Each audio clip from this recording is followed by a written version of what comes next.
আলহামদুলিল্লাহ আলহামদুলিল্লাহ ওয়া কাফা সালামুন আলা ইবাদিহিল্লাযিনা ইসতাফা আম্মা বা'দ ফাউযু বিল্লাহি মিনাশ শাইতানির রাজীম বিসমিল্লাহির রহমানির রহিম ইন্নাল্লাহা ওয়া মালাইকাতাহু ইউসাল্লুনা আলান নবী ইয়া আইয়ুহাল্লাযীনা আমানু সাল্লু আলাইহি ওয়া সাল্লিমু তাসলিমা কুল ইন কুনতুম তুহিব্বুনাল্লাহা ফাত্তাবিউনি ইউহিব্বুকুমুল্লাহ ওয়া ইয়াগফির লাকুম যুনুবাকুম আল্লাহু গফুরুর রহিম। আজকে আমরা যে আলোচনা করব সেটার বিষয় হচ্ছে রাসূলুল্লাহ সাল্লাল্লাহু আলাইহি সাল্লামের প্রতি ভালোবাসা। এবং আমরা দেখব যে আল্লাহ তাআলা কোরআন শরীফে রাসূলুল্লাহ সাল্লাল্লাহু আলাইহি সাল্লামের প্রতি কীভাবে ভালোবাসা প্রকাশ করছেন, সাহাবীরা কীভাবে রাসূল সাল্লাল্লাহু আলাইহি সাল্লামকে ভালোবাসছেন, আগেকার মুত্তাকি পরহেজগার যারা ছিলেন তারা কীভাবে ভালোবাসছেন, এবং আশেকে রসুল বা রাসূল সাল্লাল্লাহু আলাইহি সাল্লামের প্রতি ভালোবাসা কিসের উপর নির্ভর করে, সেটা হচ্ছে ইত্তেবায়ে রসুল বা রসুলের সুন্নতকে অনুসরণ করার মাধ্যমে। এবং আরও আলোচনা করব সেটা হচ্ছে যে হুসাইন ইসলামের 10টি অসাধারণ বৈশিষ্ট্য যেটা পৃথিবীর আর কারো মধ্যে পাওয়া যায় না। আর একজন সাহাবী কিভাবে উনি ওনার জীবন উৎসর্গ করছিলেন রাসূল সাল্লাল্লাহু আলাইহি ওয়াসাল্লামের প্রতি ভালোবাসা, সেটাও আমরা দেখব। আল্লাহ পাক কোরআন শরীফে বলেন, কুল ইন কুনতুম তুহিব্বুনাল্লাহ ফাত্তাবিউনি ইউহিব্বুকুমুল্লাহু ওয়া ইয়াগফির লাকুম যুনুবাকুম ওয়াল্লাহু গফুরুর রহিম। এটা সূরা আল ইমরানের 31 নম্বর আয়াত, যেটাতে আল্লাহ তাআলা বলেন যে হে রসুল আপনি বলুন, মানে আল্লাহ পাক হুজুর পাক সাল্লাল্লাহু আলাইহি ওয়াসাল্লামকে আদেশ করতেছেন যে আপনি সবাইকে বলুন যে যদি তোমরা আল্লাহকে ভালোবাসো তাহলে আমাকে অনুসরণ করো। মানে আল্লাহ তাআলা কোরআন শরীফে কি বলতেছেন যে রাসূল সাল্লাল্লাহু আলাইহি ওয়াসাল্লাম অন্যদেরকে বলবেন যে যদি তোমরা আল্লাহকে ভালোবাসো তাহলে আমাকে মানে রাসূল সাল্লাল্লাহু আলাইহি ওয়াসাল্লামকে অনুসরণ করো, যাতে আল্লাহ তোমাদেরকে ভালোবাসবেন এবং তোমাদের গুনাহসমূহ ক্ষমা করে দিবেন। এখানে দেখেন একটা আয়াতের মাধ্যমে আল্লাহ তাআলা কত কিছু প্রকাশ করছেন। সেটা হচ্ছে যে কেউ যদি বলে মানে দাবি করে যে আমি আল্লাহকে ভালোবাসি, তাহলে তাকে সেটা প্রমাণ করতে হবে। প্রমাণটা কী ধরনের? যে রাসূল সাল্লাল্লাহু আলাইহি ওয়াসাল্লামকে অনুসরণ করতে হবে। সেটা আল্লাহ তাআলা বলছেন যে আপনি মানুষকে বলে দেন যে কেউ যদি দাবি করে যে আমি আল্লাহকে ভালোবাসি তাহলে সে যেন আপনাকে অনুসরণ করে, এবং রাসূল সাল্লাল্লাহু আলাইহি ওয়াসাল্লামকে অনুসরণ করলে কি হবে? তখন আল্লাহও তাকে ভালোবাসবেন। দেখেন আল্লাহ তাআলা হুসাইন ইসলামকে কত সম্মান এবং কতটুকু ভালোবাসেন যে সরাসরি বললেই হয়তো যে রাসূল ইসলামকে তোমরা অনুসরণ করো, তা না করে এটাও বললেন যে কোনো ব্যক্তি কোনো মুসলমান যদি দাবি করে যে আমি আল্লাহকে ভালোবাসি তাহলে কীভাবে তার প্রমাণ করতে হবে? প্রমাণটা এইভাবে করতে হবে যে তাকে রাসূল ইসলামকে অনুসরণ করতে হবে। রাসূল ইসলামকে অনুসরণ করলে তখন আল্লাহ পাক তাকে ভালোবাসবেন এবং তার গুনাহকে ক্ষমা করে দিবেন। একটা আয়াতের মাধ্যমেই দেখেন আল্লাহ তাআলা কতগুলি বিষয় প্রকাশ করলেন। এবং আরেকটা আয়াত আছে যেটাতে আল্লাহ তাআলা বলেন সূরা নিসার 80 নম্বর আয়াত, মান ইউতি'র রাসূল ফাকাদ আতা'a আল্লাহ ওয়া মান তাওয়াল্লা ফামা আরসালনাকা আলাইহিম হাফিযা। যে লোক রাসূলের হুকুম মান্য করবে সে আল্লাহর হুকুমই মান্য করলো। দেখেন কত মানে আল্লাহ পাক হুজুর সাল্লাল্লাহু আলাইহি ওয়াসাল্লামকে কত সম্মান করেন এবং কত ভালোবাসেন, যে আল্লাহ তাআলা কি বললেন যে রসুলের হুকুম মান্য করবে, রসুলের কথা শুনবে, সে প্রকারান্তরে আল্লাহর কথাই শুনলো। যেমন ধরেন একটা স্কুলের যদি হেডমাস্টার থাকে, সে যদি সমস্ত শিক্ষককে বলে দেয় যে আপনারা সবাই অ্যাসিস্ট্যান্ট হেডমাস্টারের কথা শুনবেন, এটা কিন্তু একটা পদ্ধতি যে উনি হয়তো 1 মাসের জন্য বাইরে যাচ্ছেন, পুরো স্কুলকে বলে দিল যে আপনারা সবাই অ্যাসিস্ট্যান্ট হেডমাস্টারের কথা শুনবেন। কিন্তু এটা না বলে সে যদি বলে যে আপনারা অ্যাসিস্ট্যান্ট হেডমাস্টারের কথা শুনবেন এবং ওনার কথা শুনলে আমার কথা শোনার মতোই আপনাদের একই সমান হবে, তাহলে কি বোঝা যায় যে প্রধান শিক্ষক এইটা বোঝাচ্ছেন যে অ্যাসিস্ট্যান্ট হেডমাস্টারের কথা তো শুনতে হবে এবং ওনার কথা শোনা মানে প্রকারান্তরে প্রধান হেডমাস্টারের কথাই শোনা। এই জন্য দেখেন আল্লাহ তাআলা যেটা বললেন যে কেউ যদি রসুলের হুকুম মানে সেটা আসলে আমার হুকুম মানারই সমান। তার মানে রাসূলুল্লাহ সাল্লাল্লাহু আলাইহি ওয়াসাল্লামকে আল্লাহ পাক কতটুকু ভালোবাসেন। এবং এখানে আল্লাহ তাআলা বুঝাই দিলেন যে আসলে রসুলের অনুগত্য করা আল্লাহর আনুগত্য করারই সমান। এবং আরেকটা হাদিস শরীফে হুসাইন ইসলাম বলছেন যে তোমাদের মধ্যে কেউ ততক্ষণ পর্যন্ত পরিপূর্ণ মুমিন হতে পারবেন। এটা হচ্ছে হাদিস শরীফ, যেটা সহিহ বুখারীর হাদিস নাম্বার 15, যে তোমাদের মধ্যে কেউ ততক্ষণ পর্যন্ত পরিপূর্ণ মুমিন হতে পারবে না যে পর্যন্ত আমি তার নিকট তার পিতামাতা, সন্তান সন্ততি এবং অন্য সকল মানুষ থেকে অধিক ভালোবাসার পাত্র না হব। তার মানে রাসূল সাল্লাল্লাহু আলাইহি ওয়াসাল্লাম দেখেন পরিষ্কার বলে দিয়েছেন যে স্বাভাবিকভাবে আমাদের তো দুর্বলতা থাকেই, আমরা রসুলকে ভালোবাসি, আমাদের সন্তানদের ভালোবাসি, সবাইকে ভালোবাসি, আত্মীয় স্বজন, বাবা মা, কিন্তু রাসূল সাল্লাল্লাহু আলাইহি ওয়াসাল্লাম বলছেন যে কেউ যদি পরিপূর্ণ মুমিন হতে চায় তখন সমস্ত কিছুর চেয়ে রাসূল সাল্লাল্লাহু আলাইহি ওয়াসাল্লামকে বেশি ভালোবাসতে হবে। একটা ঘটনা আমরা শুনবো যেটাতে বোঝা যায় যে মানুষের মধ্যে, মুসলমানদের অন্তরের মধ্যে রাসূল সাল্লাল্লাহু আলাইহি ওয়াসাল্লামের প্রতি ভালোবাসা কতটুকু। যেমন দিল্লি জামে মসজিদের কথা আপনারা শুনছেন, যে এই মসজিদটা খুবই সুন্দর, মানে এটার যে আর্কিটেকচারাল ডিজাইন মানে এত সুন্দর যে বলা হয় যে ব্রিটিশ পিরিয়ডে ব্রিটিশরা এটা দেখতে আসতো, এই দিল্লির জামে মসজিদ।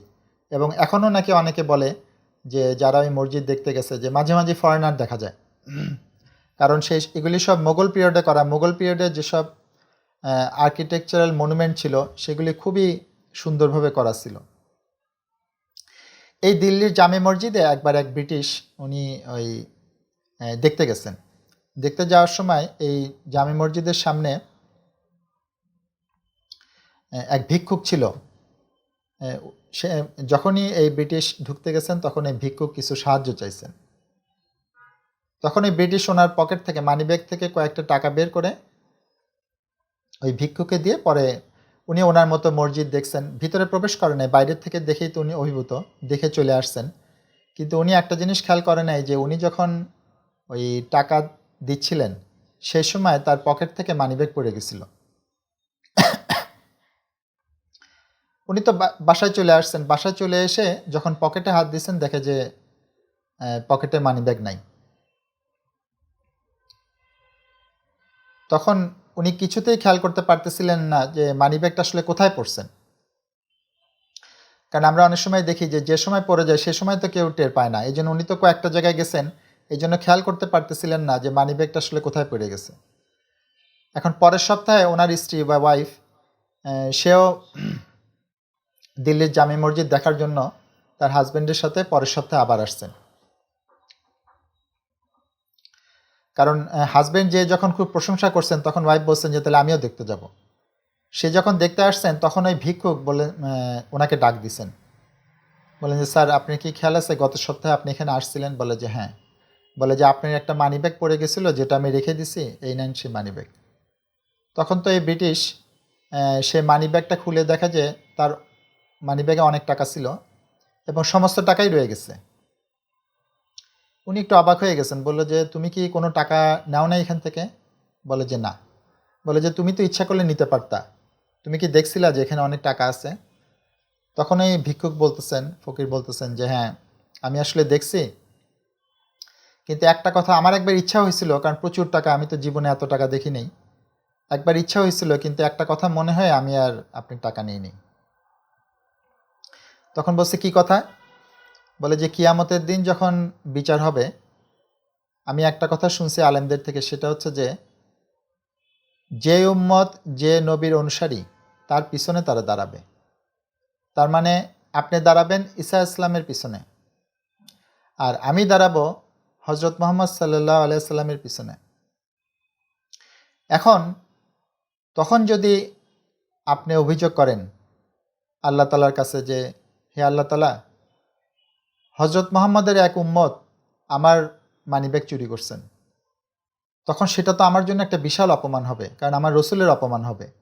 কারণ তখন তো এটা শুধু আমার ব্যক্তিগত বিষয় না, যখন কিয়ামতের দিন এইভাবে বিচার হবে যে শেষ নবীর উম্মত ঈসা ইসলামের নবীর উম্মতের একজন পকেট মেরে দিছে বা তার মানিব্যাগ চুরি করছে, তখন তো এটা আমার নবীর জন্য একটা লজ্জাকর ব্যাপার হবে, লজ্জার ব্যাপার হবে। এই কথা মনে হয় আমি আসলে আর মানিব্যাগ থেকে কিছু নেইনি। তাহলে চিন্তা করেন সামান্য একটা ফকির বা ভিক্ষুক, যাকে তো আমরা মানুষই মনে করি না, তার অন্তরের মধ্যে রাসূল সাল্লাল্লাহু আলাইহি ওয়াসাল্লামের কত মহব্বত দেখেন। একবার আল্লামা ইকবাল, আপনারা চেনেন, পাকিস্তানের একজন কবি, যাকে বিশ্বকবিও বলা হয়, যে তাকে একবার একজন জিজ্ঞেস করছে যে উনি ইংল্যান্ড থেকে পড়াশোনা করছিল, আবার জার্মানিও পিএইচডি করছেন। ওনাকে একজন জিজ্ঞেস করছে, আপনি কি আসলে ইংল্যান্ডে গেছিলেন? তখন আল্লামা ইকবাল বলছেন যে কেন, এই প্রশ্ন করার কারণ কি? বলে যে আমার তো সন্দেহ হয় আপনি আসলে ইংল্যান্ডে গেছিলেন কিনা। বলে যে কারণটা কি? এর কারণ হচ্ছে যে ইংল্যান্ড থেকে যারাই পড়াশোনা করে আসে, সাথে সাথে তাদের আচার ব্যবহার, পোশাক আশাক, খাবারের স্টাইল সব কিছু চেঞ্জ হয়ে যায়। তারা ব্রিটিশদের ফলো করে, স্যুট টাই, তারপর খাবারের ক্ষেত্রে কাঁটা চামচ এরকম ফলো করে। কিন্তু আপনার মধ্যে তো আমরা এরকম ধরনের কোনো পরিবর্তন দেখি না, কারণটা কি? তখন আল্লামা ইকবাল একটা কথা বলছিলেন যে দেখেন, এটা ঠিক, যারা ব্রিটিশ থেকে ঘুরে আসে তারা চেঞ্জ হয়ে যায়, কিন্তু আমি যখন ইংল্যান্ডে গেছি তার আগে আমার মা আমার চোখে মদিনার সুরমা দিয়ে দিছিলেন। এই জন্য ইংল্যান্ডের চাকচিক্য আমার মধ্যে কোনো প্রভাব বিস্তার করে নাই। আমি সব কিছুতেই আমি মদিনার যে আমার রসুল তাকে অনুসরণ করার চেষ্টা করি। কত সুন্দর একটা কথা দেখেন যে আমি ইংল্যান্ডে যাওয়ার আগে আমার মা মদিনার সুরমা আমার চোখে লাগাই দিছিলেন, এই জন্য ইংল্যান্ডের চাকচিক্য আমার চোখে পড়ে নাই। এইগুলিকে বলা হয় মানে রসুল ইসলামের প্রতি ভালোবাসা, মানে যে ভালোবাসার সাথে অন্তরের আবেগ এবং ইত্তেবায় রসুল বা রসুলকে অনুসরণ করা সব কিছু ফুটে ওঠে, সেইটাই আসলে প্রকৃত রসুল্লাহ সাল্লাহ আলাইসাল্লামের প্রতি ভালোবাসা। একবার ওসমান রাদিয়াল্লাহু তাআলা আনহু উনি হুজুর পাক সাল্লাল্লাহু আলাইহি ওয়াসাল্লামকে বাসায় দাওয়াত করছেন, আরও সাহাবী সহ। উনি তো ছিলেন অনেক ধনী। হুজুর পাক সাল্লাল্লাহু আলাইহি ওয়াসাল্লাম এবং সাহাবীরা ওনার বাসায় যাচ্ছিলেন এবং ওসমান রাদিয়াল্লাহু তাআলা আনহু সাথে সাথে নিয়ে যাচ্ছিলেন। এখন সাহাবীরা খেয়াল করতেছেন যে রাসূল সাল্লাল্লাহু আলাইহি ওয়াসাল্লাম যখন যাচ্ছেন ওনার পিছে তো ওসমান রাদিয়াল্লাহু তাআলা আনহু, রাসূলুল্লাহ সাল্লাল্লাহু আলাইহি ওয়াসাল্লাম যে জায়গায় পা দিচ্ছেন তারপরেই ওসমান রাদিয়াল্লাহু তাআলা আনহু ওই জায়গায় পা দিচ্ছেন। তখন হুজুর পাক সাল্লাল্লাহু আলাইহি ওয়াসাল্লাম জিজ্ঞেস করেন যে হে ওসমান, তুমি এভাবে হাঁটতেছো কেন? তখন দেখেন ওসমান রাদিয়াল্লাহু তাআলা আনহু বলছিলেন যে ইয়া রাসূলুল্লাহ সাল্লাল্লাহু আলাইহি ওয়াসাল্লাম, আপনি আমার বাসায় আজকে আসতেছেন, এতে আমি এত খুশি, এই জন্য আমি নিয়ত করছি যে আমার বাসায় আসতে আপনার যতগুলি স্টেপ দিতে হয়, পদক্ষেপ দিতে হয়, যেমন আছে না যে কোনো বাসায় যেতে গেলে হয়তো 150 পদক্ষেপ বা 150 স্টেপ দিতে হয়, আমি এটা গুনতেছি যে আমার বাসায় আসা পর্যন্ত আপনার কতগুলি পদক্ষেপ দিতে হয়, এবং আমি নিয়ত করছি যে প্রতিটা পদক্ষেপের বিনিময়ে আমি একটা কৃতদাস মুক্ত করে দেব। তাহলে দেখেন যে কত বড় স্যাক্রিফাইস রাসূলুল্লাহ ইসলামের জন্য, যে তখন কৃতদাস মানে বর্তমানে যদি আপনি ধরেন যে মনে করেন যে একজনের গাড়ি আছে, তখন কৃতদাস তো কিনতে হতো এবং সেটা অনেক মূল্যবান ছিল, এক এক কৃতদাসের প্রচুর দাম ছিল, সেটা যোগ্যতা অনুযায়ী ভ্যারি করতো। যেমন আমাদেরও কেউ যদি গাড়ি কেনে, গাড়ির তো অনেক মডেল আছে, এখন কেউ যদি বলে তার কোনো বন্ধুকে ইনভাইট করে এবং বলে যে সে আসতে 250টা স্টেপ লাগছে, পদক্ষেপ লাগছে, আমি 250টা গাড়ির যে মূল্য সেটা আমি দান করে দেবো, তাহলে এটা কত বড় একটা স্যাক্রিফাইস দেখেন। ওসমান রাদিয়াল্লাহু তাআলা আনহু ঠিক সেটাই বললেন যে আমার বাসায় আসতে আপনার যতগুলি পদক্ষেপ লাগছে প্রতিটা পদক্ষেপের বিনিময়ে আমি একটা কৃতদাস মুক্ত করে দেব, এবং উনি সেইটাই করছিলেন। আর একটা হাদিস শরীফে বলা হয় যে একবার আনাস রাদিয়াল্লাহু তাআলা আনহু বলেন যে এক ব্যক্তি, এক বেদুইন হঠাৎ এসে হুজুর পাক সাল্লাল্লাহু আলাইহি ওয়াসাল্লামকে জিজ্ঞেস করলেন যে ইয়া রাসূলুল্লাহ সাল্লাল্লাহু আলাইহি ওয়াসাল্লাম, কিয়ামত কবে হবে?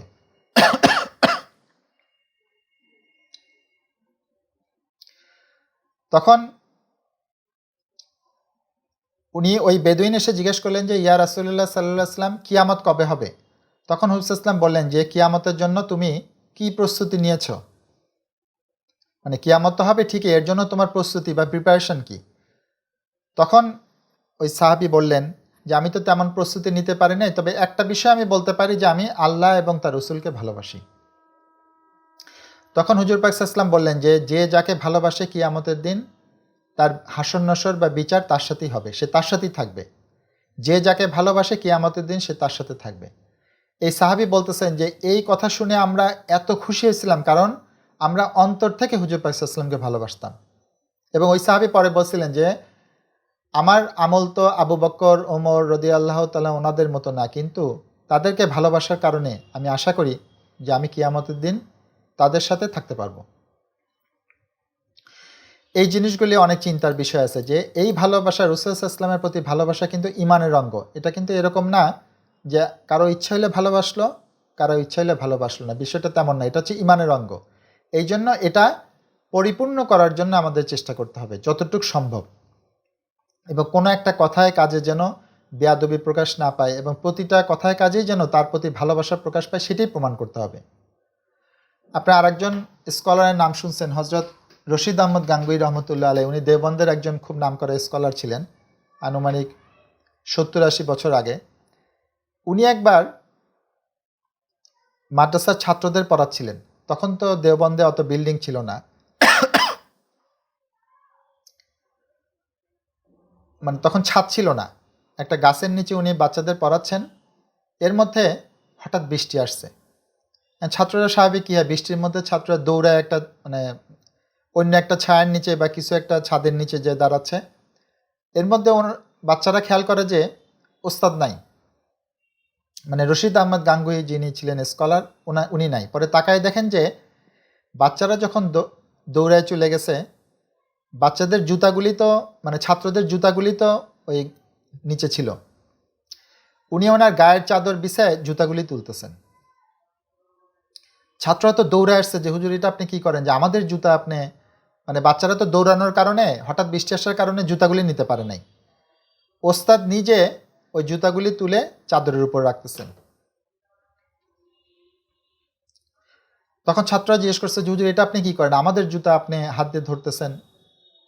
তখন বলল যে আমি তো আসলে সেই কারণে নিচ্ছি না, আমার চিন্তা হলো এরকম যে ছাত্ররা আল্লাহ এবং তার রসুলের বাণী পড়তেছে, আল কোরআনের আয়াত পড়তেছে, রসুলের হাদিস পড়তেছে, রসুলের সুন্নত অনুসরণ করতেছে, আমি তো সেই রসুলের দিকে তাকায় তার সম্মান, ওনার স্মৃতিচারণ করে আমি আসলে এই জুতাগুলি নিচ্ছি। মানে আমার মনে হচ্ছে যে এই জুতা না মানে যারা রসুলের হাদিসের খেদমত করতেছে, প্রকারান্তরে রসুলের খেদমত করাই আমার উদ্দেশ্য। দেখেন কতটুকু ভালোবাসা রসুলের জন্য ওনাদের থাকলে যে হুজুর পাক সাল্লাল্লাহু আলাইহি ওয়াসাল্লামের হাদিস যারা পড়তেছেন তাদের জুতা ওস্তাদ নিচ্ছেন। এবং ওনার চিন্তাভাবনা কি, যেহেতু এই ছাত্ররা রসুলের খেদমত করতেছে হাদিসের, সুতরাং তাদের খেদমত করা মানে আসলে রসুলকেই সম্মান করা, ভালোবাসা। আল্লাহ তাআলা আমাদের এইরকম ভালোবাসার যোগ্যতা পয়দা করে দেন আমাদের অন্তরে। এখন আমি কোরআন শরীফের 3টা আয়াত বলবো, যে 3টা আয়াত যদি আমরা মনোযোগ দিয়ে শুনি তাহলে আমরা বুঝতে পারবো যে আল্লাহ তাআলা হুজুর পাক সাল্লাল্লাহু আলাইহি ওয়াসাল্লামকে কতটুক ভালোবাসছেন, কতটুক মর্যাদা দিচ্ছেন। যেমন প্রথম আয়াতটা সূরা হুজরাতের 2 নম্বর আয়াত, যে আল্লাহ তাআলা বলতেছেন, যেমন দেখেন একটু আগে আমরা দেখছি একটা আয়াত আল্লাহ তাআলা বলতেছেন যে মাইয়াতু রাসূলা ফাকাদ আল্লাহ, যে রসুলের হুকুম মানবে সে আল্লাহর হুকুমই মানল। আবার আরেকটা আয়াত শরীফ আল্লাহ তাআলা বলছেন ওয়ামা আতাকুমুর রাসূলু ফাখুযুহু ওয়া মা নাহাকুম আনহু ফান্তাহু ওয়াত্তাকুল্লাহ, যে রসুল তোমাদের যা দেন সেটা গ্রহণ করো এবং রসুল যেটা নিষেধ করেন সেটা তোমরা করো না, মানে আমাদেরকে বলতেছেন। দেখেন এই 2টা আয়াতের পরে কিন্তু আর কিছু না বললেও হতো, ঠিক না? এক আয়াতে আল্লাহ পাক স্পষ্ট করে দিয়েছেন যে তোমরা রসুল যেটা বলেন সেইটাই করো, রসুল যেটা নিষেধ করেন সেটা করো না। কিন্তু এরপরও আল্লাহ তাআলা হুজুর পাক সাল্লাল্লাহু আলাইহি ওয়াসাল্লামকে কতটুক মহব্বত করেন, সম্মান করেন, যে আরও সূক্ষ্মভাবে কিছু আয়াত বলছেন, যেটার মাধ্যমে বোঝা যায় যে আল্লাহ তাআলা হুজুর পাক সাল্লাল্লাহু আলাইহি ওয়াসাল্লামকে কতটুক মহব্বত করেন এবং কতটুক মর্যাদা দিচ্ছেন। তার মধ্যে একটা আয়াত, সেটা হচ্ছে যে সূরা হুজরাতের 2 নম্বর আয়াতে আল্লাহ তাআলা বলতেছেন যে তোমরা, হে মুমিনগণ, তোমরা নবীর কণ্ঠস্বরের উপরে তোমাদের কণ্ঠস্বর উঁচু করো না। অর্থাৎ যেমন ধরেন একজন আমরা কথা বলতেছি, রাসূল সাল্লাল্লাহু আলাইহি ওয়াসাল্লাম যেখানে আছেন সেখানে সাহাবীদের আল্লাহ তাআলা বলছেন যে আল্লাহ তাআলা কিন্তু শুধু সাহাবীদের বলেন নাই, বলছেন মুমিনগণ। এটার ব্যাখ্যা পরে আসতেছে যে রসুল যখন কোনো কথা বলে এর উপরে এর চেয়ে উঁচু আওয়াজে আর কারো কথা বলার কোনো অধিকার নাই। তার মানে কতটুকু সম্মান আল্লাহ তাআলা দিচ্ছেন। এবং এটা কিন্তু কিয়ামত পর্যন্ত এমন না যে কেউ বলতে পারে যে এখন তো রাসূল সাল্লাল্লাহু আলাইহি ওয়াসাল্লাম নাই, তাহলে এখন এটা কিভাবে অনুসরণ করা যাবে। এখন অনুসরণ করতে হবে এইরকমই, যেমন সাহাবীরা কি করতেন, এই আয়াত নাজিল হওয়ার পর তারা এত আস্তে আস্তে কথা বলতেন হুজুর ইসলামের সামনে যে অনেক সময় বোঝাই যেত না। কিন্তু তফসিরে যেটা আসছেন যে এই আয়াতের হুকুম কিয়ামত পর্যন্ত কীরকম, কেউ যদি হাদিসও পড়তে থাকে, রাসূল সাল্লাল্লাহু আলাইহি ওয়াসাল্লাম বিষয়ে আলোচনা করতে থাকে, এটাও রাসূল সাল্লাল্লাহু আলাইহি ওয়াসাল্লামের সম্মানের সাথে সম্পর্কিত। ঠিক সেই মুহূর্তে অন্য কারো উচিত হবে না চিল্লাচিল্লি করা, জোরে আওয়াজ দিয়ে কথা বলা, এবং সবাই উচিত হবে মনোযোগ দিয়ে শোনা। যদিও হুজুর পাক সাল্লাল্লাহু আলাইহি ওয়াসাল্লাম নাই, কিন্তু হুজুর সাল্লাল্লাহু আলাইহি ওয়াসাল্লামের যে হাদিস শরীফ আল কোরআনের জায়াত, এগুলির মর্যাদা কিয়ামত পর্যন্তই থাকবে। আর একটা আয়াত শরীফে দেখেন আল্লাহ তাআলা বলতেছেন যে রসুলের আহ্বানকে, এটা হচ্ছে সূরা নূরের 63 নম্বর আয়াত, যে রসুলের আহ্বানকে তোমাদের একে অপরের একজন আরেকজনকে যেভাবে আহ্বান করে সেটার মতো তোমরা মনে করো না। অর্থাৎ রাসূল সাল্লাল্লাহু আলাইহি ওয়াসাল্লাম যখন কোনো বিষয়ে আহ্বান করেন, কোনো সময় হুকুম করেন, কোনো বিষয়ে উপদেশ দেন, সেটা অবশ্যই পৃথিবীর যে কারোর চেয়ে ব্যতিক্রমধর্মী, মানে সর্বোচ্চ সম্মান পাওয়ার উপযোগী। এটাই আল্লাহ তাআলা বলছেন যে রসুলের আহ্বানকে তোমরা একে অপরের আহ্বানের মতো মনে করো না। আহ্বান মানে কিন্তু এই না যে ডাকতেছে শুধু। আহ্বান মানে উনি যে আদর্শ নিয়ে আমাদের সামনে আসছেন, যে সুন্নত নিয়ে আমাদের সামনে আসছেন, এই সমস্ত কিছু অন্য যে কারো কোনো নিয়ম নীতি আদর্শ কথার চেয়ে সর্বশ্রেষ্ঠ। যেমন হুসা ইসলামের একটা আদর্শ আসলো, মনে করেন দাড়ি রাখা, এটা সমস্ত ফ্যাশনের চেয়ে সর্বশ্রেষ্ঠ। হুসা ইসলামের মনে করেন যে টুপি পরা, বা উনি যে সত্য কথা বলতেন, উনি মানুষকে বাচ্চাদেরকে যে সালাম দিতেন, এরকম সমস্ত কালচার বলেন, যাই বলেন, সুন্নত বলেন, এটা সমস্ত সারা ওয়ার্ল্ডের সমস্ত কালচারের চেয়ে শ্রেষ্ঠ। সেই রকম এইটাই বলা হয়েছে যে রসুলের আহ্বানকে অন্য যে কোনো কিছুর মতো যেন আমরা মনে না করি। আর একটা আয়াত শরীফে আল্লাহ তাআলা বলছেন যে তোমাদের নিকট যদি তোমাদের পিতা, তোমাদের সন্তান, তোমাদের ভাই, তোমাদের পত্নী, তোমাদের সম্পদ এবং তোমাদের ব্যবসা যা বন্ধ হয়ে যাওয়ার ভয় করো, এবং তোমাদের বাসস্থান মানে বাড়িঘর যেটাকে তোমরা পছন্দ করো, এই সমস্ত কিছু আল্লাহ, তার রসুল এবং জিহাদ করার চেয়ে যেন অধিক প্রিয় না হয়। এটা সূরা তাওবার 24 নম্বর আয়াত। তার মানে আল্লাহ তাআলা বলছেন যে তোমাদের পিতা, তোমাদের সন্তান, স্ত্রী, পুত্র, প্রতিটা মানুষের তো এই অস্তিত্বটা আছে, ঠিক না? কেউ যদি বিয়েও না করে তার তো বাবা মা আছে, হয়তো ভাই বোন আছে, বিয়ে করলে তার স্ত্রী আছে, সন্তান আছে, এই সমস্ত কিছুর চেয়ে, এবং ব্যবসা, দেখেন ব্যবসা বলার সাথে সাথে আল্লাহ তাআলা বলছেন যে যেটা বন্ধ হয়ে যাওয়ার তোমরা ভয় করো। কারণ ব্যবসায়ীরা কিন্তু এই টেনশনে থাকে যে আমি যে কোনো সত্য কথা বলবো, হক কথা বলবো, আমার ব্যবসার উপর না চাপ আসে। আল্লাহ তাআলা কিন্তু দেখেন একটা আয়াতের মধ্যে সেটা প্রকাশ করে দিয়েছেন যে তোমাদের আত্মীয় স্বজন, পিতামাতা, সন্তান, স্ত্রী এবং তোমাদের ব্যবসা, তোমাদের সম্পদ এবং বাড়িঘর যেটাকে তোমরা পছন্দ করে, এর চেয়েও প্রিয় হইতে হবে কি? আল্লাহ তাআলা, আল্লাহ, রসুল এবং জিহাদ। সুতরাং এই জিনিসগুলি বুঝতে হবে যে মানে আল্লাহ তাআলা কতটুকু সম্মান রাসূল সাল্লাল্লাহু আলাইহি ওয়াসাল্লামকে দিয়েছেন, যে আল্লাহর পরই হুজুর পাক সাল্লাল্লাহু আলাইহি ওয়াসাল্লামের নাম আল্লাহ তাআলা বলছেন। বলা হয় যে একবার ওমর রাদিয়াল্লাহু তাআলা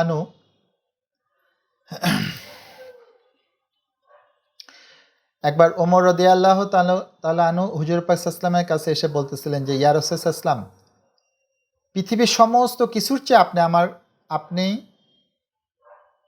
পৃথিবীর সমস্ত কিছুর চেয়ে আপনি আমার নিকট প্রিয়, শুধুমাত্র আমার জীবন ছাড়া। অর্থাৎ আমি সমস্ত কিছুর চেয়ে আপনাকে বেশি ভালোবাসি, কিন্তু একমাত্র জীবনটাই তার চেয়ে বেশি ভালোবাসি।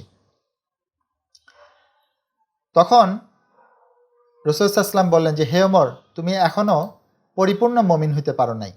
কারণ পরিপূর্ণ মুমিন তুমি তখনই হইতে পারবা যখন তোমার জীবনের চেয়েও আমাকে বেশি ভালোবাসবা। এ কথা শোনার সাথে সাথে ওমর রাদিয়াল্লাহু আনহু কেঁদে দিয়েছেন। কারণ এটা তো আসলে মানুষের কন্ট্রোলের বাইরে, ঠিক না? ইচ্ছা করলেই তো ভালোবাসা বৃদ্ধি করা যায় না, চেষ্টা করতে হয়। যখনই ওমর রাদিয়াল্লাহু আনহু কেঁদে দিয়েছেন, হুজুর পাক সাল্লাল্লাহু আলাইহি ওয়াসাল্লাম ওনার হাত মোবারক ওমর রাদিয়াল্লাহু আনহুর বুকে স্পর্শ করছেন। করার সাথে সাথে ওনার অন্তরের মধ্যে এমন একটা উপলব্ধি আসছে, উনি সাথে সাথে বললেন ইয়া রাসূল সাল্লাল্লাহু আলাইহি ওয়াসাল্লাম, এই মুহূর্তে আমার জীবনের চেয়ে আপনাকে আমি বেশি ভালোবাসি। তখন হুসা ইসলাম বললেন যে হ্যাঁ, এখন তুমি এই মুহূর্তে পরিপূর্ণ মুমিন হতে পারছো। এতক্ষণ আমরা মোটামুটি বুঝলাম যে আগেকার আল্লাহওয়ালারা বা সাহাবীরা কিভাবে হুসা ইসলামকে ভালোবাসছেন। একটা আলোচনা না করলে হয়, যেটা এখন অনেকে বলে আশেকে রসুল। আশেকে রসুল মানে যারা রাসূল সাল্লাল্লাহু আলাইহি ওয়াসাল্লামকে ভালোবাসেন। অনেকে নিজেই দাবি করেন যে আমরা আশেকে রসুল, কিন্তু এখানে একটা বিষয় আছে যে ভালোবাসার জিনিস তো আসলে দাবি করার কিছু নাই। আমি বললাম মুখে মুখে যে আমি আশেকে রসুল, কিন্তু কাজে সম্পূর্ণ বিধিবিধান অনুসরণ করলাম, হারাম হালাল বাছাই করলাম না, সেটা তো আসলে আশেকে রসুল হলো না। এই জন্য কাশেম নানতুবী রহমতুল্লাহ বলছেন যে রসুলকে অনুসরণ করার নামই হলো আশেকে রসুল। মানে সেই সবচেয়ে বেশি রাসূল সাল্লাল্লাহু আলাইহি ওয়াসাল্লামকে ভালোবাসে যে সবচেয়ে বেশি রাসূল সাল্লাল্লাহু আলাইহি ওয়াসাল্লামকে অনুসরণ করেন। কেউ নিজে দাবি করলেই তো হবে না যে আমি আশেকে রসুল। এটার তো প্রমাণ হলো যে সে কতটুকু রাসূল সাল্লাল্লাহু আলাইহি ওয়াসাল্লামকে অনুসরণ করে। যেমন কেউ বলল যে আমার বাবা মাকে আমি অত্যাধিক ভালোবাসি, কিন্তু তাদের কোনো হুকুমই শুনি না। তাদের কোনো কথাও শুনি না, তাদের কোনো কাজে সাহায্য করি না। এটা তো আসলে ভালোবাসার বহিঃপ্রকাশ হলো না। ভালোবাসার বহিঃপ্রকাশ হলো স্যাক্রিফাইসের সাথে সম্পর্ক, কে কতটুকু স্যাক্রিফাইস করছে। যেমন কেউ যদি মুখে মুখে বলে যে আমার স্ত্রীকে আমি অত্যাধিক ভালোবাসি, সেটা তো আসলে হইল না।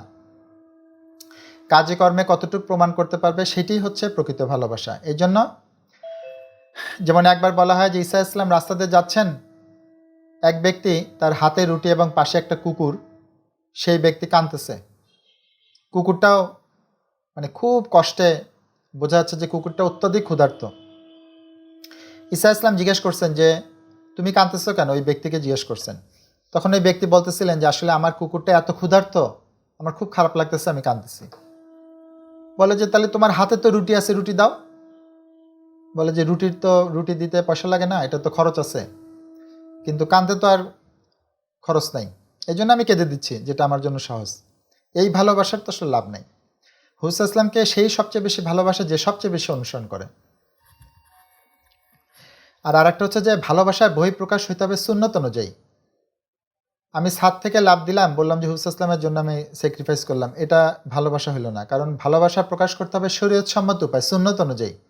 সারা বছর আমি কোনো আমল করলাম না, বছরে একবার মিছিল করে দিলাম, সেটা ভালোবাসা না। আমি বলতেছি না যে মিছিল জায়েজ না জায়েজ, ওদিকে যাচ্ছি না, কিন্তু আমাদের টোটাল জীবনটা, জীবনের সমস্ত কর্মকাণ্ড রসুলের সুন্নতের রঙে রঙিন করতে পারলে সেটাই হচ্ছে ভালোবাসা। এরপরে অন্তরের মধ্যে মহব্বত পয়দা করতে হবে। যেমন দেখেন, হযরত শিবলি রহমতুল্লাহ আলাই একজন বড় স্কলার ছিল, ওনার মারা যাওয়ার সময় উপস্থিত হয়েছেন, মানে কিছুক্ষণের মধ্যেই মারা যাবে এরকম অবস্থা। এর মধ্যে আজান দিছে, উনি অজু করছেন। অজু করার পরে ওনার ছাত্রদের বলতেছেন যে আমার তো অজু ঠিক মতো হয় না, আবার করব আমি। তখন ছাত্ররা বলতেছে হুজুর আবার করবেন কেন, আপনার তো একদম মুমূর্ষ অবস্থা, যে কোনো সময় জান বের হয়ে যাবে, কি সমস্যা হয়েছে। তখন উনি বলতেছিলেন যে অজু করার সময় দাড়ি খিলাল করা সুন্নত, মানে দাড়িতে হালকা পানি দিয়ে খিলাল করা সুন্নত, আমি দাড়ি খিলাল করতে ভুলে গেছি, সুতরাং আবার আমি অজু করব। তখন ছাত্ররা ওনাকে বুঝেছে যে হুজুর আপনার হলো যে এটা তো আর ফরজ ওয়াজিব না, আপনি অজু হয়ে গেছে, আর এখন আপনি যেই মুমূর্ষ অবস্থা, এটা না করলেও তো হয়। তখন দেখেন উনি কি উত্তর দিছিলেন, এরাই হচ্ছে প্রকৃত আশিকে রসুল। উনি বলতেছিলেন যে দেখো, একটু পর যদি আমি মারা যাই, হুজুর পাক সাল্লামের সাথে আমার দেখা হবে বা দেখা হওয়ার সম্ভাবনা আছে, আমি কিভাবে ওনাকে মুখ দেখাবো, যেহেতু তা মৃত্যুর আগে আমি একটা সুন্নত ঠিক মতো আদায় করি নেই। আমি অজুর যে একটা সুন্নত দাড়ি খেলাল করে, সেই সুন্নত আদায় না করে যদি ওনার সামনে দাঁড়াই, লজ্জায় তো আমি মুখই দেখাতে পারবো না। এরাই হচ্ছে প্রকৃত আশিকে রসুল। কাশেম নান্তবির রহমতে আর একজন স্কলার ছিল, উনি ছিলেন ব্রিটিশ বিরোধী আন্দোলনের একজন বড় ধরনের নেতা। ওনার বিরুদ্ধে ব্রিটিশরা ওয়ারেন্ট জারি করছেন। ওয়ারেন্ট তো বোঝেন, যে মানে যে কোনো সময় রাস্তায় পেলেই পুলিশ ধরে নিয়ে যাবে। সাথে সাথে সবাই পরামর্শে উনি আত্মগোপন করছেন। হঠাৎ 3 দিন পরে ওনার ছাত্ররা দেখে যে উনি রাস্তা দিয়ে ঘুরতেছেন। তখন বলছে হুজুর আপনি বাইরে, আপনার নামে তো ওয়ারেন্ট, যে কোনো সময় ব্রিটিশ পুলিশ ধরে নিয়ে যাবে। তখন উনি বললেন যে দেখো, আমি বাসায় ঠিকই ছিলাম, লুকায় ছিলাম, কিন্তু হঠাৎ আমার একটা সুন্নতের কথা খেয়াল হলো। কি? রাসূলুল্লাহ সাল্লাল্লাহু আলাইহি ওয়াসাল্লাম যখন হিজরত করছিলেন, আপনারা জানেন যে মক্কা থেকে ওনাকে বের করে দেওয়া হয়েছিল, উনি মদিনা শরীফে গেছিলেন, যেটাকে আমরা বলি হিজরত। মাঝখানে সওর গুহায় উনি লুকায় ছিলেন 3 দিন। উনি তো সওর গুহায় 3 দিনের বেশি থাকে নাই, তাহলে আমারও তো 3 দিনের বেশি আত্মগোপন করে থাকা ঠিক হবে না। দেখেন কোন লেভেলে তারা চিন্তা করতেন। যদিও আত্মগোপন 1 বছর 2 বছর তো কেউ যদি ভয়ে বাসায় থাকে, এটা তো সমস্যা নেই, কিন্তু কতটুকু মহব্বত করতেন যে রাসূল সাল্লাল্লাহু আলাইহি ওয়াসাল্লাম যেহেতু গুহায় 3 দিনের বেশি থাকে নাই, আমিও সেজন্য থাকবো না। এখন তো আমরা আলোচনা করলাম যে রাসূল সাল্লাল্লাহু আলাইহি ওয়াসাল্লামের প্রতি ভালোবাসা। এখন কেউ প্রশ্ন করতে পারে, বিধর্মীরাই করলো, মুসলমানরা হয়তো করবে না, কিন্তু মুসলমানদেরও অনেক কিছু জানার ব্যাপার আছে। সেটা হচ্ছে যে হুজুর পাক সাল্লাল্লাহু আলাইহি ওয়াসাল্লামকে কেন আমরা ভালোবাসবো, বা ওনার কি যোগ্যতা। আমরা একটা জিনিস জানি, পৃথিবীতেও যখন আমরা একজন আরেকজনকে ভালোবাসি, এক বন্ধু আরেক বন্ধুকে, তারপর বাবা মাকে ভালোবাসি, যার যোগ্যতা বেশি তাকে কিন্তু মানুষ বেশি ভালোবাসে স্বাভাবিকভাবেই। যেমন ধরেন একজন খুব দানশীল, তাকে কিন্তু মানুষ বেশি ভালোবাসে। হুজুর পাক সাল্লাল্লাহু আলাইহি ওয়াসাল্লামের এমন কিছু বৈশিষ্ট্য আমরা দেখব যে যেটা ইচ্ছা করলেও এই পৃথিবীতে গত 1500 বছর বা 1450 বছর কেউ দেখাতে পারে নাই। সুতরাং এই দিক থেকেও যদি দেখা হয়, হুজুর ইসলাম কিন্তু সর্বোচ্চ ভালোবাসা পাওয়ার উপযোগী। তার মধ্যে একটা কি, একটা হচ্ছে যে হুসা ইসলামে পৃথিবীর মধ্যে একমাত্র ব্যক্তি যার কথা তার অনুসারীরা মুখস্থ করে। পৃথিবীর কোনো ব্যক্তি পাওয়া যাবে না যে যার প্রাত্যহিক কথাবার্তা, সে সকালে কি বলছে, দুপুরে কি বলছে, তার বাবার সাথে কি বলছে, সন্তানের সাথে কি বলছে, এইটা কেউ মুখস্থ করে। কোনো নজির নাই গত 1450 বছরে, যে ধর্মেরই হোক। খ্রিস্টানরাও কেউ দেখাইতে পারবে না যে আমরা ঈসা ইসলামের কোনো কথা মুখস্থ করি। বুদ্ধিস্টরা দেখাইতে পারবে না যে আমরা গৌতম বুদ্ধের কোনো কথা মুখস্থ করি। কিন্তু হুসা ইসলামের কথা সারা পৃথিবীতে হাজার হাজার লাখ লাখ স্কলার আছেন, যারা কেউ 40টা হাদিস মুখস্থ, কেউ 400 হাদিস মুখস্থ, কেউ 1 লাখ মুখস্থ, কেউ 5 লাখ মুখস্থ, কেউ 7 লাখ মুখস্থ, এরকম আছে। দ্বিতীয় আরেকটা পয়েন্ট কি, হুজুর পাক সাল্লাল্লাহু আলাইহি ওয়াসাল্লামের সান্নিধ্যে যারা আসছেন সাহাবীরা, ছোট হোক বড় হোক, ওনার স্ত্রীরা হোক, পিতার বয়সী হোক, ওনার ছাত্র হোক বা ওনার প্রতিবেশী হোক, সবাই একটা কথা বলছেন যে আমরা যখন হুসা ইসলামের কাছে আসতাম আমার মনে হইতো যে উনি সবচেয়ে বেশি আমাকে ভালোবাসেন। এই জিনিসটা পৃথিবীর কেউ দেখাইতে পারবে না। দেখেন, একজন টিচার, আমরা যে স্কুলে পড়ছি, আমরা কিন্তু বলতাম কি যে এই টিচারকে আমার সবচেয়ে পছন্দ। আবার টিচারদেরও কিন্তু দেখা যেত যে কিছু কিছু স্টুডেন্টকে খুব ভালোবাসে, কেউ হয়তো রেজাল্ট ভালো, কেউ ভদ্র, কিন্তু কোনো একজন টিচারের বিষয়ে কিন্তু সমস্ত স্টুডেন্ট কোনোদিনও বলে নাই যে আমাকেই এই টিচার সবচেয়ে বেশি ভালোবাসে। কিন্তু হুজুর পাক সাল্লাল্লাহু আলাইহি ওয়াসাল্লামে এরকম এক্সট্রা অর্ডিনারি একটা কোয়ালিটি ছিল, সেটা হচ্ছে যে সমস্ত সাহাবীরা বলতেন যে যখনই আমি হুজুর পাক সাল্লাল্লাহু আলাইহি ওয়াসাল্লামের সাথে কথা বলতাম বা হুজুর পাক সাল্লাল্লাহু আলাইহি ওয়াসাল্লাম আমাকে কিছু বলতো, আমার মনে হতো যে উনি সবচেয়ে বেশি আমাকে ভালোবাসেন। এই রেয়ার কোয়ালিটি পৃথিবীতে কেউ দেখাতে পারবে না। বরঞ্চ সমস্ত নেতাদের মধ্যেই কিছু স্বজনপ্রীতির অভিযোগ থাকে বা বলে যে উনি অন্যজনকে বেশি ভালোবাসতো, এই ব্যাপারটা। 3 নাম্বার হচ্ছে যে হুজুর পাক সাল্লাল্লাহু আলাইহি ওয়াসাল্লাম একমাত্র ব্যক্তি যে ওনার যারা এনিমি, শত্রু ছিল, তারাও ওনার কাছে আমানত রাখত। এটা কোনোদিন সম্ভব? যেমন ধরেন একটা উদাহরণ দেই, মনে করেন যে আমেরিকার চায়নার শত্রু, এরকম কোনোদিন হবে যে চায়নার প্রেসিডেন্ট টাকা রাখছে ট্রাম্পের কাছে? এটা কোনোদিনও সম্ভব না। বা আপনার একজন শত্রু, আমার একজন শত্রু, নিজের বন্ধুকেই তো টাকা দিয়ে বিশ্বাস করা যায় না। দেখা যাচ্ছে যে খুব ঘনিষ্ঠ বন্ধু টাকা ধার দিছে, তারপর সারা জীবনের সম্পর্ক শেষ। অথচ বিধর্মীরা ওনাকে মারতে গেছেন, মক্কা শরীফ থেকে বের করে দিছেন, তারা পর্যন্ত ওনার কাছে আমানত রাখত টাকা। এই জন্য হুজুর পাক সাল্লাল্লাহু আলাইহি ওয়াসাল্লাম যখন মক্কা শরীফ থেকে হিজরত করে মদিনা যাচ্ছিলেন, সমস্ত টাকা আলী রাদিয়াল্লাহু তাআলা আনহুর কাছে দিয়ে গেছিলেন যে তুমি একে একে একে বুঝাই দিবা। চিন্তা করেন যে যারা ওনাকে শহর থেকে বের করে দিচ্ছে তাদের আমানত উনি যাওয়ার আগে বুঝাই দিয়ে গেছেন। এটা হচ্ছে ওনার আরেকটা এক্সট্রাঅর্ডিনারি কোয়ালিটি। 4 নাম্বার হচ্ছে যে শত্রুপক্ষও স্বীকার করতো যে হুজুর পাক সাল্লাল্লাহু আলাইহি ওয়াসাল্লাম সত্যবাদী। দেখেন, এখন যদি আমি আপনাদের জিজ্ঞেস করি গত 1500 বছরে আর একজন ব্যক্তির নাম যাকে সারা পৃথিবীর সবাই বলছে যে সত্যবাদী, ওনার সময়কার ওনার প্রতিবাসী বিধর্মী বলছে সত্যবাদী, কেউ কোনোদিন এটা দাবি করতে পারবে না। কোনো খ্রিস্টান, ইহুদি, হিন্দু কোনোদিন দাবি করতে পারবে না হ্যাঁ আমাদের এই নেতা ছিল, তার প্রতিবেশী, তার শত্রুও বলছে যে সত্যবাদী। কিন্তু হুসা ইসলামকে আলামিন উপাধি দিছে উনি রসুল হওয়ার আগেই, মানে রসুল ঘোষণা করার আগেই, এবং বিধর্মীরাও এক বাক্যে স্বীকার করতো যে উনি আলামিন। 5 নাম্বার কি, পৃথিবীর যত ব্যক্তি আছেন তারা মৃত্যুর সময় কিন্তু আফসোস করে যায় যে ইস, যদি এই কাজটা করতে পারতাম, এই কাজটা যদি করতে পারতাম। যেমন যে কোনো বিজ্ঞানী, আমরা কিন্তু বলি যে উনি যদি আর কিছুদিন বেঁচে থাকতেন হয়তো এই আবিষ্কারটা করতে পারতেন। অথবা এই যে দেখেন অ্যাপেলের মতো কোম্পানি, স্টিভ জবস কিন্তু হঠাৎ অসুস্থ হয়ে চলে গেলেন। একমাত্র হুসা ইসলাম যখন ইন্তেকালের কিছুদিন আগে যখন বিদায় হজ করলেন, তখন 1.25 লাখ সাহাবীর সামনে বলছিলেন যে আমি কি আমার দায়িত্ব শেষ করছি? সমস্ত সাহাবী হাত তুলে সাক্ষী দিচ্ছেন যে হ্যাঁ, আপনি আপনার দায়িত্ব শেষ করে দিয়ে গেছেন। কতটুকু ভিশনারি লিডার দেখেন, যে ওনার যা ভিশন ছিল, যা দায়িত্ব ছিল, সমস্ত কিছু শেষ করছেন। এটা একমাত্রই কারণ যে উনি আল্লাহ রসুল। মানে যারা ধরেন ওনার অপোনেন্ট বা যারা পৃথিবীতে লিডার, কোনো লিডার কিন্তু এখন পর্যন্ত দাবি করে নাই যে আমার সমস্ত কাজ আমি শেষ করে দিয়ে গেছি, কারণ আসলে তো পারে নাই। কিন্তু হুসা ইসলাম ইন্তেকালের আগেই বলে গেছেন যে আমার সব, এবং উনি আল্লাহকে বলছেন হে আল্লাহ তাআলা আপনি সাক্ষী থাকেন।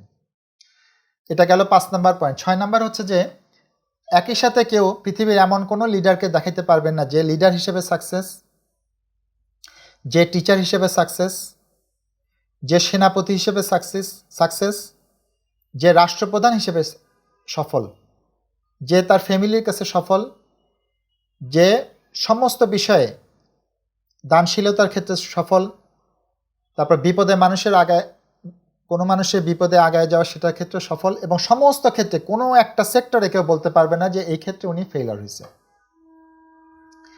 সেটা একমাত্র হুজুর ইসলাম। এই কম্বিনেশনে পৃথিবীর কোনো লিডারকে দেখানো যাবে না যে হ্যাঁ তারা এই সবগুলিতে দূরের কথা। মনে করেন যে নেতা হিসেবে সাকসেস, দেখা যাচ্ছে রাষ্ট্রপ্রধান হলে তার বদনাম হয়ে যায়। আবার কেউ রাষ্ট্রপ্রধান হিসেবে সাকসেস কিন্তু নেতা হিসেবে সে সাকসেস না, অথবা তার পার্সোনাল লাইফে সাকসেস না, অথবা টিচার হিসেবে ভালো না, অথবা স্টুডেন্ট হিসেবে ভালো না। এই জন্য সমস্ত দিক থেকে অলরাউন্ডার বা সমস্ত দিক থেকে সাকসেস একমাত্র হুজুর ইসলাম। আর একটা হচ্ছে যে 7 নম্বর পয়েন্ট, যেটা যে পৃথিবীর এমন কোনো বিষয় নাই, মানে যে সেক্টরে, যেমন একটা বাচ্চা, তাকেও আপনি যদি নসিহত করতে চান রাসূল সাল্লাল্লাহু আলাইহি ওয়াসাল্লামের আদর্শ দিয়ে তাকে বুঝাতে পারবেন। একজন টিচার, তাকেও বলতে পারবেন যে কিভাবে ভালো শিক্ষকতা করতে হয় রাসূল সাল্লাল্লাহু আলাইহি ওয়াসাল্লামের আদর্শ দিয়ে। একজন স্বামী, একজন সন্তান, একজন বড় ভাই, একজন রাষ্ট্রনায়ক, সেনাপতি, প্রতিটা সেক্টরে ওনার অসংখ্য হাদিস শরীফ আছে। যেমন কেউ মনে করেন যে তার বাবা মা মারা গেছে, তা কিচ্ছু নাই, সে এতিম, সে যদি বলে যে আমি হুজুর সাল্লাল্লাহু আলাইহি ওয়াসাল্লাম অনুসরণ করতে চাই, কীভাবে করব? অসংখ্য হাদিস শরীফ আছে এতিমদের নিয়ে। কেউ যদি বলতে চায় আমি আমেরিকা প্রেসিডেন্ট, আমি কিভাবে চালাবো, একজন প্রেসিডেন্ট কিভাবে চালাবে সেটার সম্বন্ধে অসংখ্য হাদিস শরীফ আছে। তারপর একজন মহিলা, সে ধরেন বিধবা হয়ে গেল, তার হয়তো 5টা বাচ্চা আছে, সেই ক্ষেত্রে সে কিভাবে চালাবে। তারপর ধরেন একজনের একটা হাত চলে গেল, তার কিচ্ছু করার নাই, সে পরকালে কি নাজাত পাবে? সে দুনিয়াতে একটা টাকা পয়সার মালিক না, এই ক্ষেত্রেও তার স্যাটিসফ্যাকশনের জন্য আপনি হাদিস শরীফ পাবেন। পৃথিবীর কেউ দাবি করতে পারবে না যে সমস্ত সেক্টরের জন্য, সমস্ত সিচুয়েশনের জন্য, সমস্ত কনটেক্সটের জন্য যে কেউ আদর্শ প্রচার করে গেছেন। এখনও প্রকাশ্যে এটা বিদ্যমান যে কেউ যে কোনো সেক্টরেই থাকুক, সে যদি বলে যে আমি হুজুর সাল্লাল্লাহু আলাইহি ওয়াসাল্লাম অনুসরণ করবো, তার জন্য স্কোপ রয়ে গেছে। এটা গেল 7 নাম্বার পয়েন্ট। আর 8 নাম্বার হচ্ছে যে উনি একমাত্র ব্যক্তি যার সম্পূর্ণ অবস্থা সারা ওয়ার্ল্ডের কাছে ট্রান্সপারেন্ট। উনি ঘুম থেকে উঠলে কি করতেন সেটা ট্রান্সপারেন্ট, উনি সকালে হাত মুখ ধুতেন কীভাবে সেটা ট্রান্সপারেন্ট, সবার কাছে প্রকাশ্য। উনি খেতেন কিভাবে, স্ত্রীদের সাথে কিভাবে কথা বলতেন, কিভাবে দায়িত্ব পালন করতেন, সমাজের একজন বিধবা মানুষকে, একজন গরিব মানুষকে কিভাবে তার কুটিরে যে কাপড় পরিষ্কার করে দিয়েছেন, ঘর ঝাড়ু দিয়ে দিয়েছেন, সেনাপতি হিসেবে কিভাবে যুদ্ধ করছেন, প্রতিটা জিনিস হলো ট্রান্সপারেন্ট। মানে প্রতিটা জিনিস আমাদের বইতে একদম স্পষ্টভাবে লেখা আছে। শুধু তাই না, কিছুদিন আগে আরব একজন স্কলার, সে একটা বই বের করছে, বইটার শুধুমাত্র বিষয় হচ্ছে যে সকাল থেকে সন্ধ্যা পর্যন্ত হুজুর সাল্লাল্লাহু আলাইহি ওয়াসাল্লাম কী করতেন, পুরা বইটা এটার বর্ণনা। আপনারাই বলেন যে একজন লিডার দেখান যার ব্যক্তিগত লাইফ ট্রান্সপারেন্ট আমাদের কাছে। দেখা যাবে যে সে তো রাষ্ট্র পরিচালনা করছে, কিন্তু ওয়াইফের সাথে তার কীরকম ব্যবহার ছিল, সন্তানের সাথে সবসময় কী করছে, সেগুলি অবস্কিউর, মানে অস্পষ্ট। আবার এরকম যে কোনো লিডার, এটা তো আমি তো এমন বলতেছি না যেটা স্বীকার করতে হবে, এটা হলো যে ইচ্ছা করলে এখন থেকে আপনারা পড়াশোনা করে দেখতে পারেন। ওয়ার্ল্ডের আরও টপ যারা লিডার আছে, দেখবেন যে অনেক তাদের বিভিন্ন অংশ, কারো এরকম আছে, যেমন কিছুদিন আগে একটা আর্টিকেল বেরিয়েছিল প্রথম আলোতে, আমরা যে শেক্সপিয়ারের যে হ্যামলেট পড়ছি বা মার্চেন্ট অফ ভেনিস, এখন এই আলোচনা উঠছে যে আসলে শেক্সপিয়ার কে ছিল। চিন্তা করেন যে সারা ওয়ার্ল্ডে ফেমাস লিটারেচার সাহিত্যিক, এখন ইংল্যান্ডে এইটা মনে করেন যে কনফিউজিং, যে তারা এখন পর্যন্ত ডিসিশন নিতে পারে না যে এতদিন তারা শেক্সপিয়ার যাকে জেনে আসছেন সে কি আসলেও শেক্সপিয়ার কিনা নাকি অন্য ব্যক্তি। আর হুজুর পাক সাল্লাল্লাহু আলাইহি ওয়াসাল্লামের জন্মের পূর্ব থেকে ওনার ইন্তেকালের পর পর্যন্ত প্রতিটা মুহূর্ত হাজার হাজার কিতাবে স্পষ্টভাবে লেখা। এটাকে গেল 8 নাম্বার পয়েন্ট। 9 নাম্বার হচ্ছে খুবই ইন্টারেস্টিং, এবং মানে আসলেও এটা যদি কেউ সত্যিকারভাবে মানে জিনিসটা চিন্তা করে, সেটা হচ্ছে যে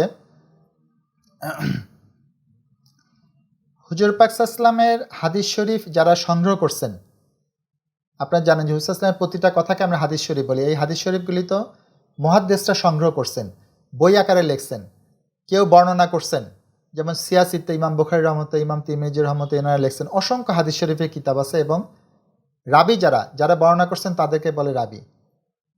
হুজুর পাক সাল্লাল্লাহু আলাইহি ওয়াসাল্লামের 10 লাখ 15 লাখ যত হাদিস শরীফ আছে, এগুলি যারা বর্ণনা করছেন, আবার শুনেন ভালো করে, যারা বর্ণনা করছেন তাদের জীবনী পর্যন্ত লেখা হয়েছে। এবং তাদের জীবনে যাচাই বাছাই করা হয়েছে।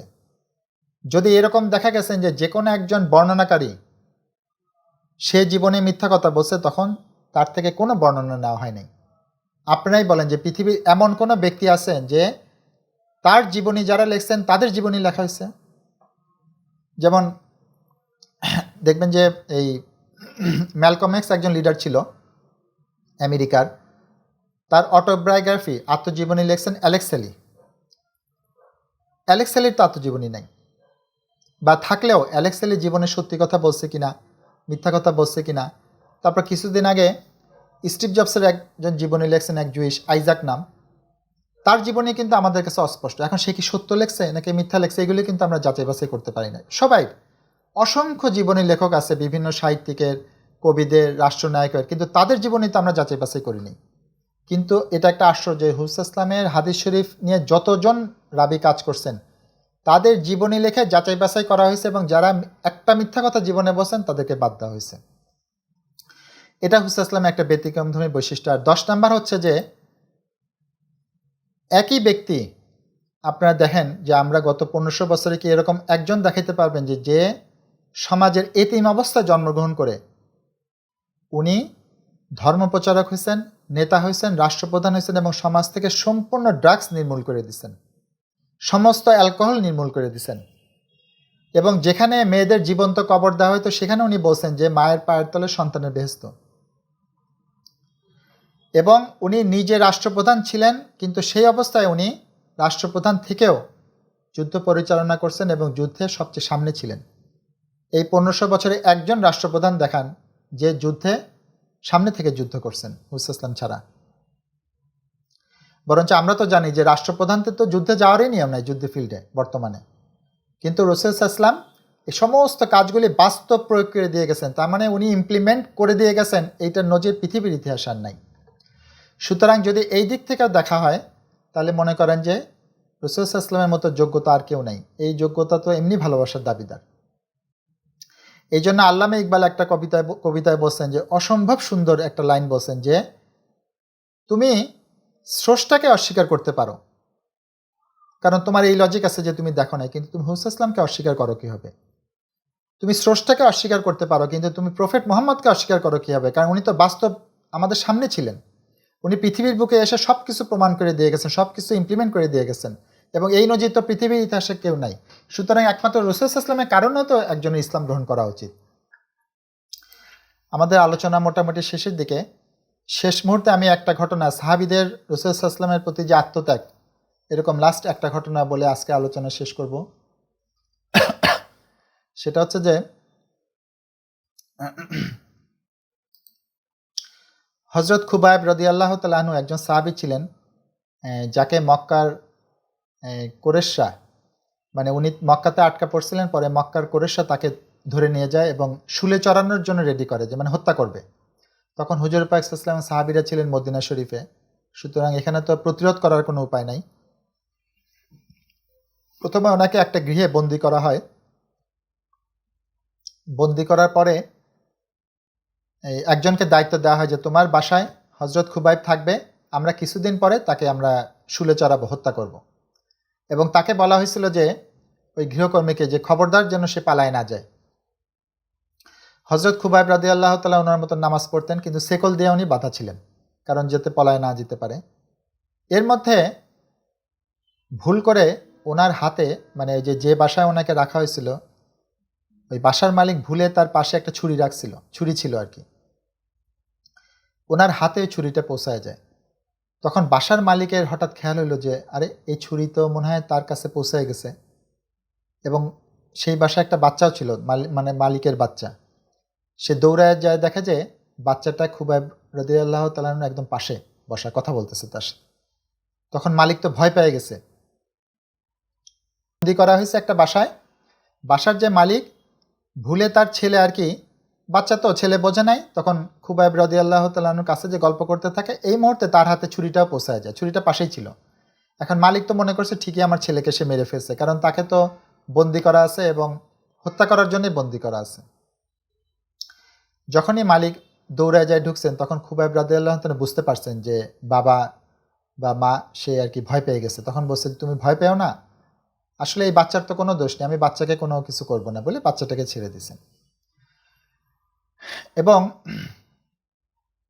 এই বাসার মালিক বলতেছিলেন যে পরে তো খুবাইব রাদিয়াল্লাহু তাআলা আনহুকে নিয়ে যায়, নির্দিষ্ট দিনে নিয়ে যে একটা গাছের সাথে বাঁধে এবং কাফেররা খুব অত্যাচার করে করে তাকে হত্যা করে, মানে শরীরের চামড়া খুলে ফেলে, মানে অনেকক্ষণ ধরে, মানে ইচ্ছা করলে তাদের একবারে মারতে পারতো, কিন্তু অনেকক্ষণ ধরে হত্যা করে। এর মধ্যে পরবর্তীকালে একটা ঘটনা, সেটা হচ্ছে যে ওমর রাদিয়াল্লাহু তাআলা আনহুর সময় একবার হেমস নগরের একজন গভর্নর, তার সম্বন্ধে একটা অভিযোগ আসলো যে সে হঠাৎ অজ্ঞান হয়ে যায়। তখন ওমর রাদিয়াল্লাহু তাআলা আনহু গভর্নরকে বললেন যে হে সাইদ, গভর্নরের নাম হচ্ছে সাইদ, আমি শুনলাম তোমার বিরুদ্ধে 4টা অভিযোগ আসছে। 4টা অভিযোগ আমি বলতেছি না, শুধুমাত্র আমাদের আলোচনার জন্য যেটা সম্পর্কিত সেটা বলতেছি, যে তুমি নাকি মাঝে মাঝে অজ্ঞান হয়ে যাও, সেটার কারণটা কি, তোমার কি কোনো রোগ আছে? এ কথা শুনে সাইদ রাদিয়াল্লাহু তাআলা বলতেছেন, হে খলিফাতুল মুসলিমিন, আমার কোনো রোগ নাই আসলে। তাহলে কেন তুমি মাঝে মাঝে অজ্ঞান হও? বলে যে আমার একটা ঘটনা মনে পড়লে আমি আর সহ্য করতে পারি না। বলছে কীরকম? বলে যে হযরত খুবাইব রাদিয়াল্লাহু তাআলা আনহুকে যখন কাফেররা হত্যা করছিল, তারা গাছের সাথে বেঁধে একটু একটু করে তাকে মারতেছিল। কোনো মানে একবার কেউ এসে ছুরি দিয়ে আঘাত করতেছিল, কেউ এসে হাত কেটে দিচ্ছিল, কেউ গোস্ত টান দিয়ে খুলতেছিল। বলে যে এত কঠিনভাবে তাকে মারছিল, এবং ওই দৃশ্যটা যখন আমার পরবর্তীকালে মনে হয়, আমি সাথে সাথে অজ্ঞান হয়ে যাই, আমি নিজে রাখতে পারি না। এখন কেউ বলতে পারেন যে আমাদের আজকের আলোচনার সাথে সম্পর্ক কি? সেটা হচ্ছে যে এই সাইদ রাদিয়াল্লাহু তাআলা বলতেছিলেন যে ওই রকম অবস্থায় যখন একটু একটু করে ওনার শরীর থেকে গোস্ত তুলে নেওয়া হচ্ছিল, কাটা হচ্ছিল, তখন একজন বলতেছে যে হে খুবাইব, তোমাকে একটা প্রশ্ন জিজ্ঞেস করি। কি? মনে করো তুমি যে জায়গাটায় আসো, তোমাকে তো আমরা হত্যা করতেছি, তোমাকে আমরা ছেড়ে দিলাম, ছেড়ে দিয়ে এই জায়গায় আমরা রাসূলুল্লাহ সাল্লাল্লাহু আলাইহি ওয়াসাল্লামকে নিয়ে এসে হত্যা করলাম, নাউজুবিল্লাহ মিন যালিক, তাহলে তোমার তোমার প্রতিক্রিয়া কি? ওনার সামনে যারা ছিলেন তার মধ্যে তো এই সাইদ রাদিয়াল্লাহু তাআলা ছিলেন। সাইদ রাদিয়াল্লাহু তাআলা বললেন যে এই কথা শুনে, বলে যে খুবাইব তো সারা শরীর দিয়ে রক্ত এবং হাত পা, মানে কোনো অংশ আছে কোনো অংশ নাই, মানে মৃত্যুর কষ্ট শুরু হয়ে গেছে। কিন্তু যখনই একজন কাফের এই প্রশ্নটা করলো যে হে খুবাইব, মনে করো যে তোমাকে ছেড়ে দিলাম, তোমার পরিবর্তে এখানে রসুলকে হত্যা করা হলো, তোমার প্রতিক্রিয়া কি? তখন খুবাইব রাদিয়াল্লাহু তাআলা বলছিল যে হত্যা করা, তোমরা যদি আমাকে এই শর্ত করাও যে আমাকে ছেড়ে দিবা, আমি আমার স্ত্রী পরিজনের কাছে চলে যাব এবং ওখানে সুখে থাকব, এর বিনিময়ে হুজুর পাক সাল্লাল্লাহু আলাইহি ওয়াসাল্লামের পায়ে একটা কাঁটা ফুটবে, আমি তো সেটাও রাজি না।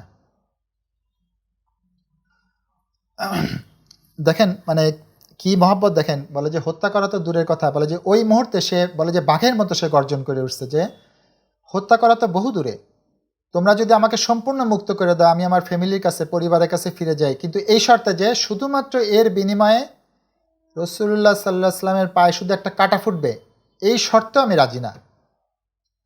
এইটা বলার সাথে সাথে কাফেররা মানে আরও হিংস্র হয়ে তখন কোপ দিয়ে দিয়ে তাকে মেরে ফেলে।